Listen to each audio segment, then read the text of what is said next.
After a mere 5 months since the release of I'm on Observation Duty 4, the 5th edition of the franchise is already here. But how does this stack up against the rest of the games? And most importantly, is it true that fan favourite Huge Man makes a return? In this video, I'll give a brief overview of the game for those who are unfamiliar, then dive straight into my thoughts. Spoilers ahead, although it's not like there's much plot for me to spoil. For those who are unfamiliar, I'm on Observation Duty are a series of spot the difference horror games where players are employed to observe security cameras of a house or other building and look out for anomalies. These can include extra objects, moving objects, and even intruders, who are sometimes naked. The player's working shift runs from midnight and the goal is simple, just make it until 6 AM. As you see anomalies, you file a report in order to fix them, which is usually painfully slow, just to add a little bit of extra tension. If you have too many anomalies active though, you will die.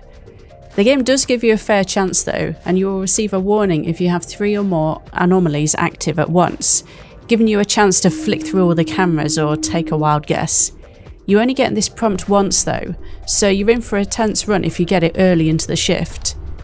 The anomalies themselves are generated randomly, so each playthrough is completely unique.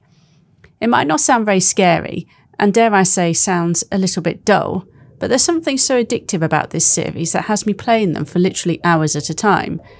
I do occasionally get jump scared, as I get so engrossed concentrating on the cameras that an intruder will often catch me off guard, and you do always get that jump scare sound prompt to come along with them as well. The game certainly feels suspenseful as you're edging ever closer to 6 AM and are unsure whether you'll make it. If you're a streamer, this is where these games really shine too and are great for audience interaction. I've even been able to use Twitch chat to help me complete them. So how does this one compare to the other 4? Following in the footsteps of the 4th game, this one continues the monochromatic look from the very first game, which is personally my favourite design.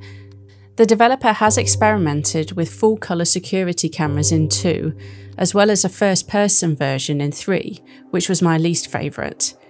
But not only do we now keep the classic look for this game, but we have the largest number of maps ever seen on I'm on Observation Duty, with 6 to work your way through, double the amount of the previous game. Not only are we treated to this large array of maps to play, but we're also introduced to an entirely different game mode. Half of the maps follow the traditional format where you file a report by selecting the room and anomaly type. But the other 3 trial an entirely new reporting system, which I personally found much more challenging and tense. Instead of having to report the anomaly type, you just need to report the room that the anomaly is occurring in. This sounds easier on the face of it, yes. Well, think again. I actually found this mode to be much harder than the classic version. For starters, it's 3 strikes and you lose, so no more taking guesses.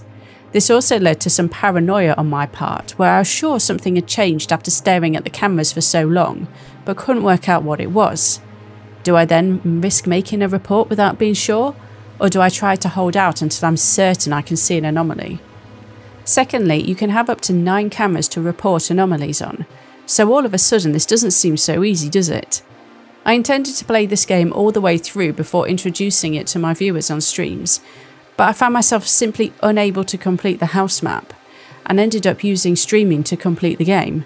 Big shout out to the Observation Duty Twitch community who were a godsend.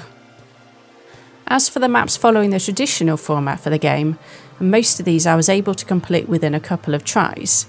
The market is a particularly tough map though, with a lot of items on screen all at once. It definitely felt like this game was more difficult overall than the previous ones. I would also recommend the apartment map for the chance to glimpse at returning favourite Huge Man, the reporting of whom makes for a challenge in itself. We're also introduced to a new character called the Skinny Prince, so do keep a lookout for him too.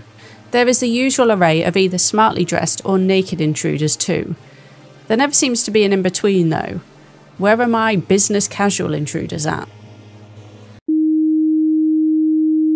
I can confidently say that this is the best game yet in the series. The developer has made an obvious effort to add some polish and it really shows. Not only this, they have added achievements to this game, but all the previous games as well. I also appreciate that not only do we have a new reporting method now, which successfully enhances the experience, but we're treated to a game that's literally twice the size of its predecessors with the 6 maps.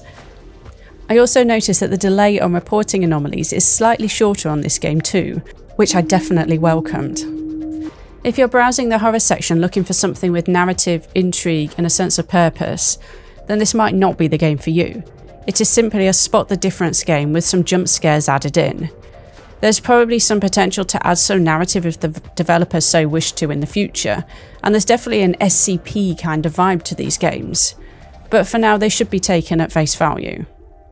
Coming in at a modest £7, you really do get your money's worth, and if you're a fan of Spot the Difference like me, it will keep you amused for literally hours. Huge man awaits, so go check this out.